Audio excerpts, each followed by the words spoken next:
Hello mga ka-construct, magandang umaga po ulit sa inyong lahat. Nandito po ulit ang inyong ka-construct na si Benny nagbabalik at syempre ang BS Hernandez 19 TV po. Welcome back po muli dito sa aking muntin channel, sa mga dati na po nating mga subscriber at syempre sa mga bago rin lang po dito sa aking muntin channel.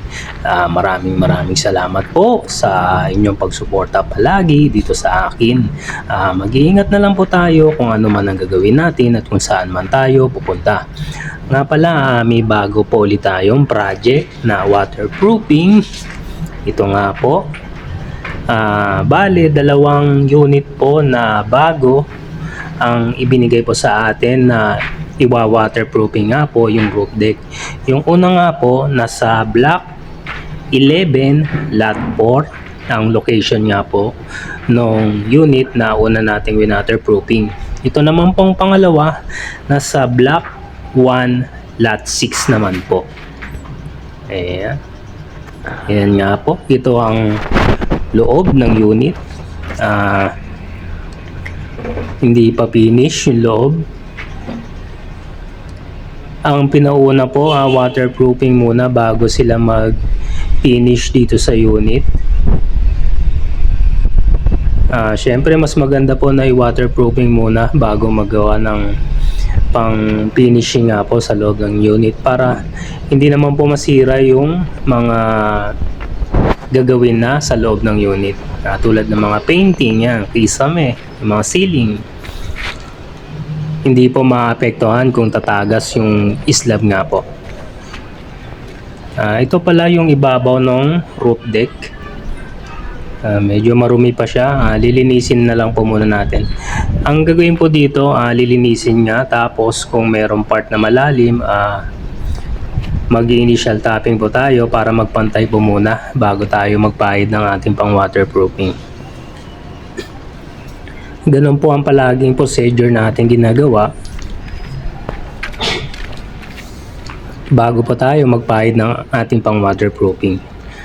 Ini-smooth finish po muna natin yung flooring para mas maganda po yung kapit ng ating pang waterproofing.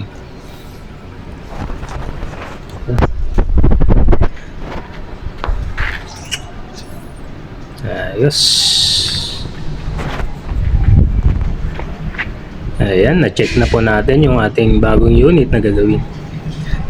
Dito naman po, ito nga ang gagamitin natin na pang waterproofing. Ang palagi na po natin ginagamit na pang waterproofing ang Bostik Powerproof PUD Polyurethane Waterproofing Membrane. Ayan po, UV rays resistant,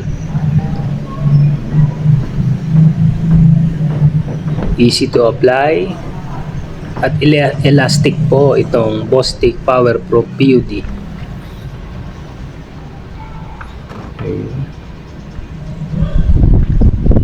Ganoon rin po pagkabukas ng ating Bostik Powerproof, haluin po lang natin ng maayos. Hindi na po siya kailangan haluan ng anuman, mga semento, tubig. Pagkabukas po, haluin lang na maayos.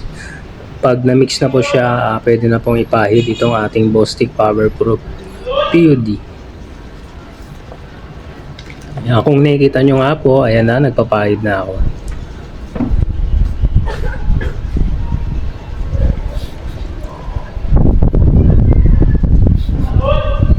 Gumamit lang po tayo ng roller para mas madali po yung ating pagpahid. Mas maganda po mga construct, mainit yung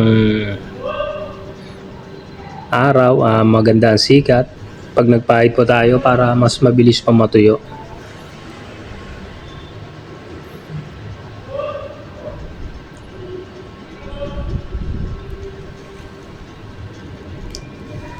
Ayan. Enjoy lang po kayo mga construct.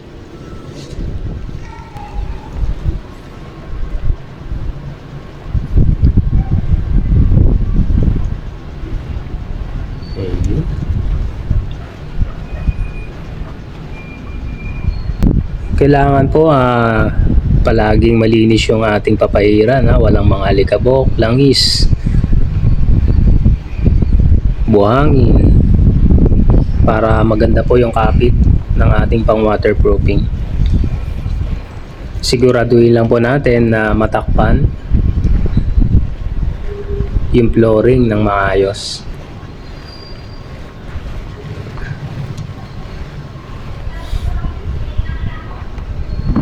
Palagi na po natin ginagamit itong pang waterproofing, itong Bostik Powerproof PUD, kasi nga po madali siyang i-apply.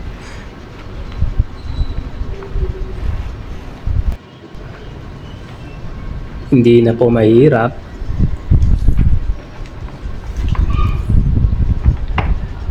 At syempre kahit papaano nasubukan na natin na maayos po na pang waterproofing ito.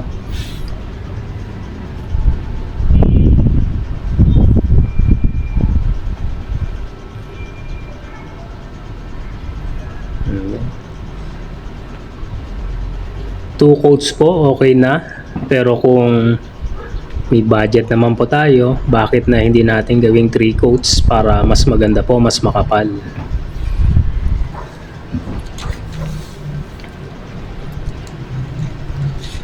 Pagkatapos po natin magpahid dito, gaya ng palagi natin ginagawa nga po, papatuyuin po natin ng at least 2 days. Pag okay na po, tuyo na lahat ng part, wala na yung basa-basa, ang gagawin po natin, magbababad po tayo, flood testing, water testing po, para malaman natin kung may tagas itong ating ginawang waterproofing po.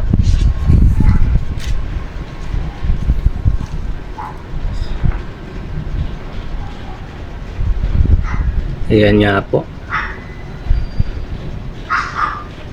Nakita nyo naman po, malapot itong ating Bostik Powerproof PUD.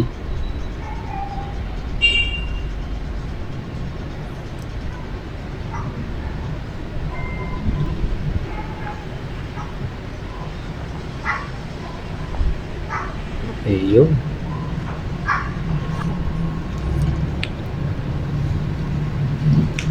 Yun, ayos. Nakatapos na po tayo ng pang first coat nga po natin. Papatayuin lang po natin ito ng at least 2 to 3 hours kung maganda po yung init ng araw, bago po tayo magpahid ng ating pang second coat. Ganun rin po ang procedure, kung paano po tayo nagawa ng pang first coat, ganun na rin po sa pang second coat po natin. Ayan. So paano mga ka-construct, hanggang sa next video vlog po natin. Maraming salamat po sa panood nyo dito sa aking video vlog. Huwag nyo po kalimutan mag-like, share at subscribe, at click nyo na rin po yung notification bells para update kayo sa mga next na video vlog ko pa pong mga gagawin. Muli po, paalam, bye bye po, thank you. Maraming salamat din po Bostik, thank you po, God bless, ingat po tayo dyan.